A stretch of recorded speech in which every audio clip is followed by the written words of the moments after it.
안녕하세요, 그런줄이나입니다. 오늘은 자이언트 로보 마무리 채색 보여드리겠습니다. 예전에 마지넨 그리거 할 때 주로 사용했던 방법이고 몇 차례 얘기를 드렸던 것 같아요. 군제에서 나오는 퍼티인데 속칭 물바대라는 녀석을 이용해서 붓이 지나간 자리 질감을 만들어줍니다. 이 효과가 좋은 게 붓자죽도 남길 수 있지만 퍼티가 뭉쳐서 말랐을 때의 까진 느낌이나 좀 사용감이 있는 듯한 느낌을 주기 위해서 이 퍼티를 이용하시면 되게 좋습니다. 그 다음에 프라이머 역할을 하기 때문에 도색도 잘 먹고 그런 장점이 있습니다. 표면을 매끈하게 하고 싶으신 분들은 굳이 사용을 하실 필요는 없지 않을까 싶고요. 저처럼 웨더링 같은 거를 즐겨 하시거나 사용감 같은 거를 많이 표현하고 싶으신 분들은 사용을 한번 권장드려보고 싶습니다. 이게 표면에 갈라져 있는 부분이나 이런 부분은 일정 수준 메꿔주는 효과도 있어서 만약에 몰드가 좀 약하거나 할 때에는 안 좋은 점도 있습니다.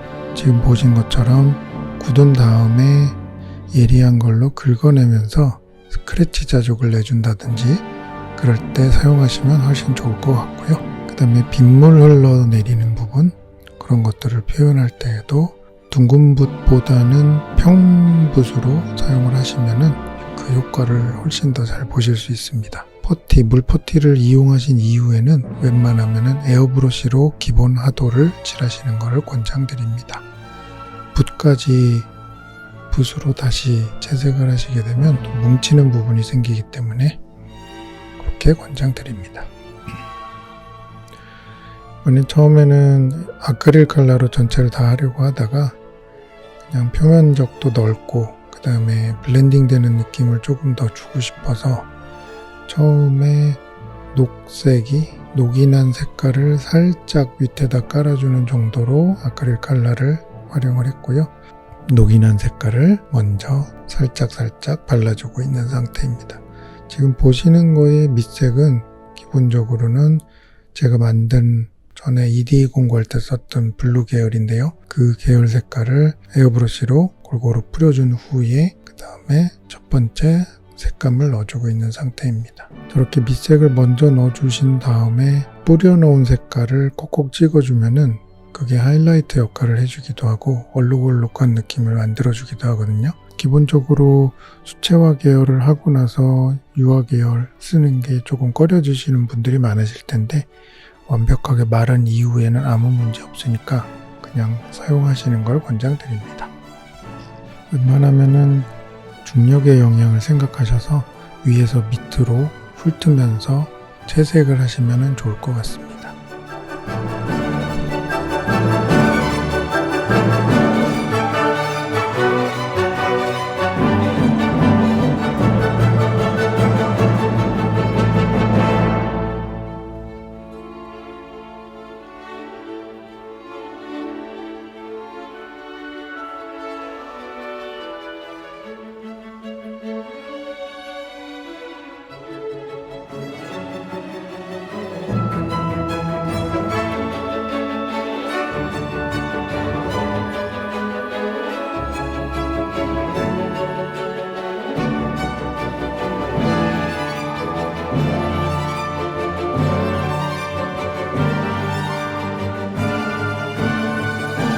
지금부터는 오일 컬러인데요. 군제에서 나오는 웨더링 마스터인가요? 그걸 이용해서 녹이 난 부분들을 조금씩 색을 덧발라주고 있습니다.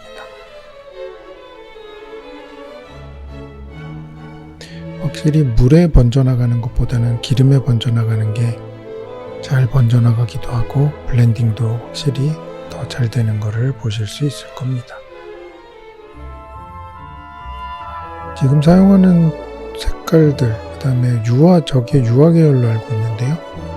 타미야에서 나오는 그 패널 라이너 있죠? 그것도 함께 사용을 해주시고, 시노아 같은 경우에는 타미야에서 나오는 기본 에나멜 시너를 사용하시면 두 개 다 활용하실 수가 있습니다.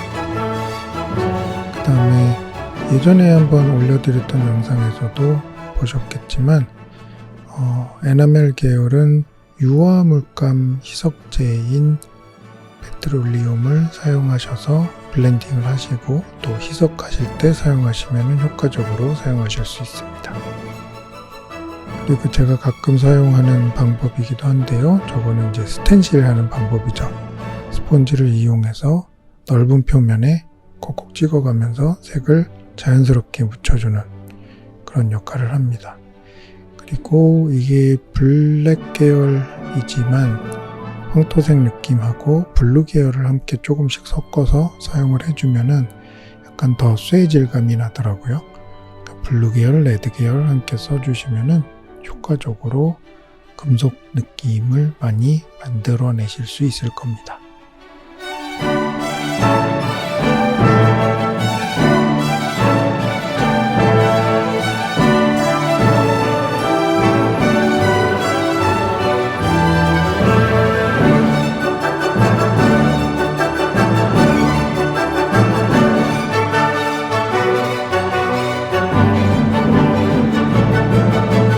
그다음에 이거는 용량도 크고 미그에서 나온 제품인데 저 제품이 생각보다 활용도가 굉장히 높습니다. 가장 녹이 나서 주황빛이 나는 컬러를 만들 때 굉장히 효과적이고요. 용제 자체가 에나멜로 되어 있어서 블렌딩하고 효과를 내기 참 유용합니다. 건담류에는 쓰기가 좀 걱정스럽겠죠. 양감을 만들어주기 위해서 구석구석 칠을 해주고 있습니다. 녹물이 생각보다 굉장히 여러 부분 구석구석 파고드는 거 여러분들 가끔씩 녹슨 차량들 보시면 보이실 텐데 그런 것 좀 감안해 가시면서 너무 어두운 부분까지는 신경 쓰실 필요는 없을 것 같고 살짝 보이는 부분도 생각해 가면서 웨더링을 하시면 좋을 것 같습니다.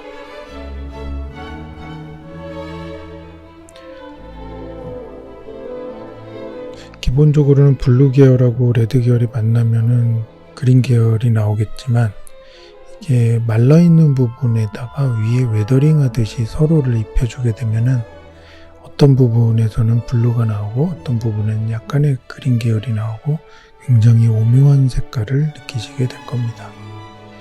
지금 보시는 것처럼 단순히 그냥 오일 페인트하고 아크릴을 왔다 갔다 하면서 작업을 하고는 있지만은 이 작업 자체를 정말 무수히 많이 반복했습니다. 이 위에 완전 경화를 시켜준 이후에 다시 아크릴로 칠을 하고 다시 오일로 가고 이런 작업을 지속적으로 해줬고요. 그 다음에 저 평붓을 가지고 약간 드라이브러싱과 비슷한 느낌이 될 텐데요. 원하는 색깔들을 넓게 펴바르고 이게 기화가 되고 그 다음에 다 말라가는 상황에서 저거 자체를 붓끝을 이용해서 콕콕 찍어주게 되면은 지금 보시는 스폰지 스텐실 방법과 약간은 유사하지만 또 다른 효과를 얻을 수가 있거든요. 그런 것들을 한번 연습해 보시면 특히 넓은 면에다가 한번 해보시면 좋을 것 같습니다.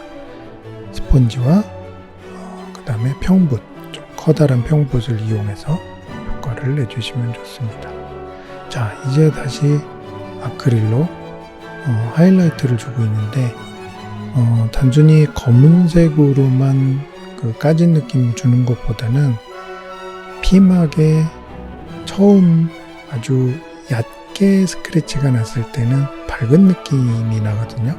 까지긴 했지만 밑색이 나온다든지 아니면은 홈이 살짝 파이면서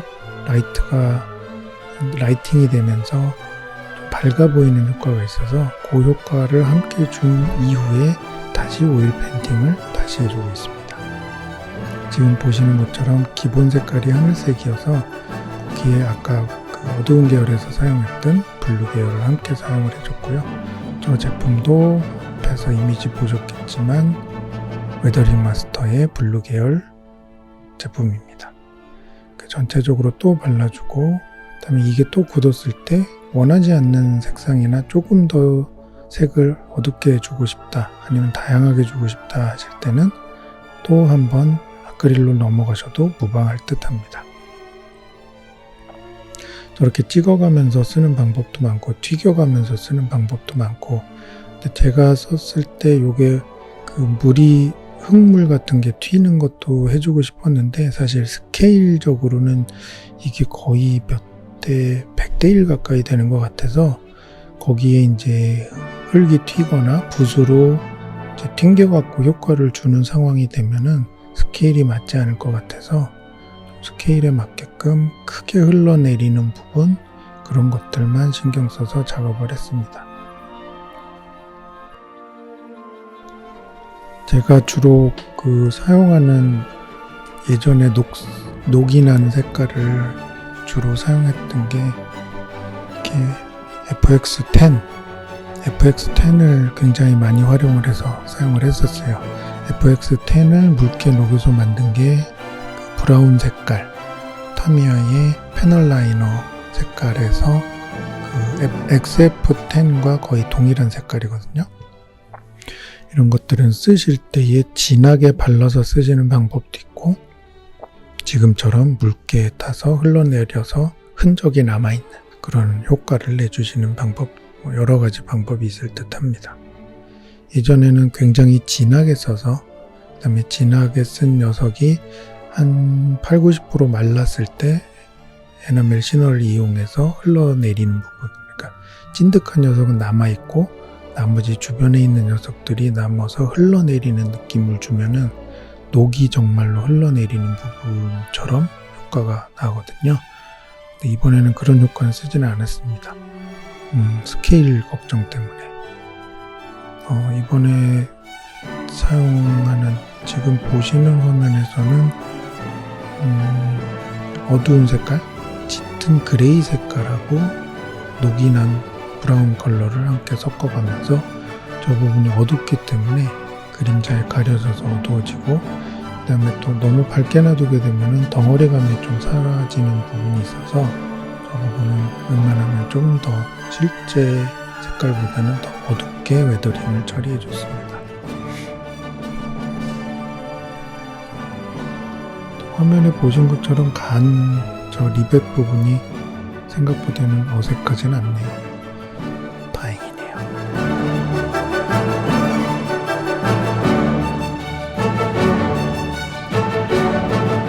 이런 식으로 어두운 색깔, 블랙으로도 저 부분은 최종적으로는 처리를 해줬는데 원형 조립할 때에 설명드렸지만 저기 음각이 조금 더 깊이 파졌으면 어땠을까라고 얘기를 드렸던 부분이 저기 먹색을 넣는다고 해도 검게 이제 파지는 느낌, 파져서 검게 보이는 느낌이 좀 덜 하더라고요. 그런 것들이 좀 아쉬운 부분이 있어서 혹시 또 만드시는 분이 계신다면 저 부분은 좀 수고스럽겠지만 손으로 라이너로 좀 파주시는 걸 추천드립니다. 그 다음에 어둡게 효과를 내신다고 해서 너무 블랙 계열로 사용하시게 되면은 너무 진한 그 라인이 보이기 때문에 그런 것들은 색의 대비, 그 다음에 기본 하도 자체가 어느 정도 어둡게 색깔인지를 판단하셔서 섀도우 부분도 좀 거기에 걸맞는, 단계가 너무 많이 벌어지지 않는 그런 정도의 색을 선택하셔서 워싱이나 웨더링을 하시면 좋을 것 같습니다.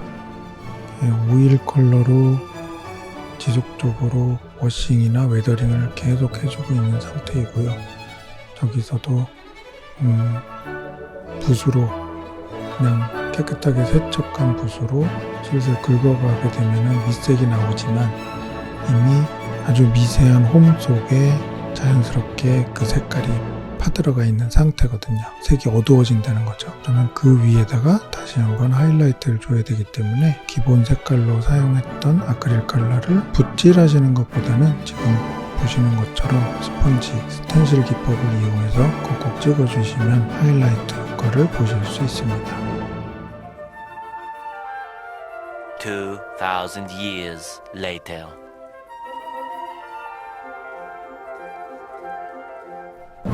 리벳에도 하나씩 이렇게 찍어주시면 리벳이 돌출되는 느낌이 있기 때문에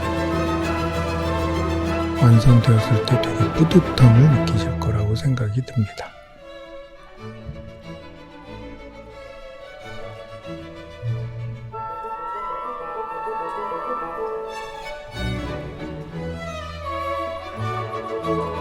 화면에서도 양감이 조금씩 더 생기는 걸 보실 것 같고요.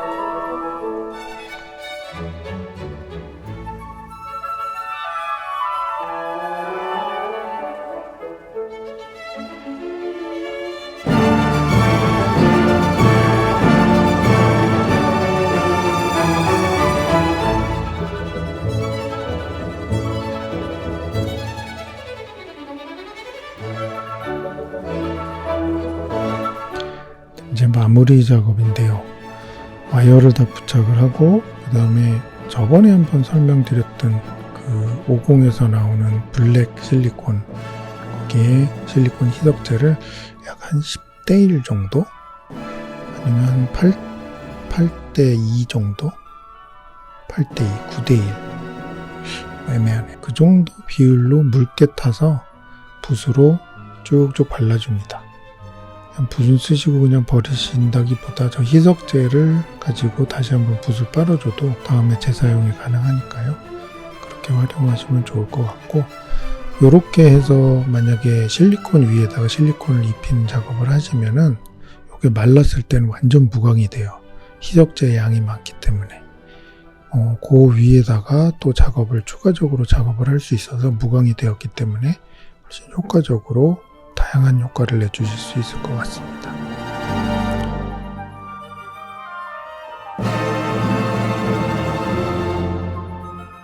그 다음에 저 와이어들 부착하는 영상인데요. 저게 그냥 자리를 잡아놓게 되면은 속에 와이어가 있기 때문에 중력의 느낌이 좀 사라지는 느낌이 있습니다. 예를 들어서 끝부분이 이제 무거울 텐데 실제로는 그게 뭐 안에 있는 와이어가 힘을 받다 보니까 위로 솟구쳐 올라 있는다든지 그런 문제점이 생겨서 튜브 속에다가 와이어를 넣으실 때 안에다가 내부에 공간이 많게 해 놓으시는 걸 추천드립니다.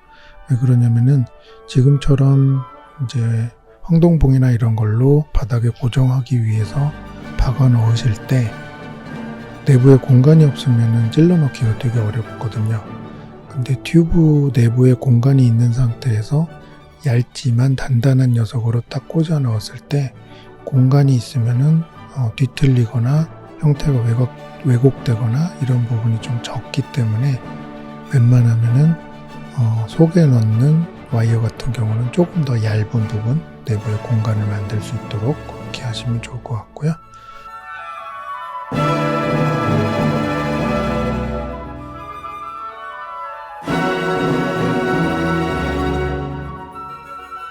지금은 아까 잠깐 설명드린 대로 실리콘으로 채색은 했지만 그 위에다가 웨더링을 하고 싶었는데 뭘로 할까 고민하다가 패널 라이너를 약간 연한 회색이 있어요. 그걸 한번 발라봤더니 싹 마르면서 라이팅 효과가 생기더라고요. 거기에 그 타미야에서 나오는 패널 라이너가 색깔이 회색 계열이 한 3종류 되는 걸로 알고 있거든요. 블랙까지 하면 4종류일 텐데 그거를 적절하게 섞어서 색을 맞춘 이후에 하나 둘씩 칠해 나갔습니다. 자, 그러면은 저는 언제 올지 모르지만 여러분 안녕.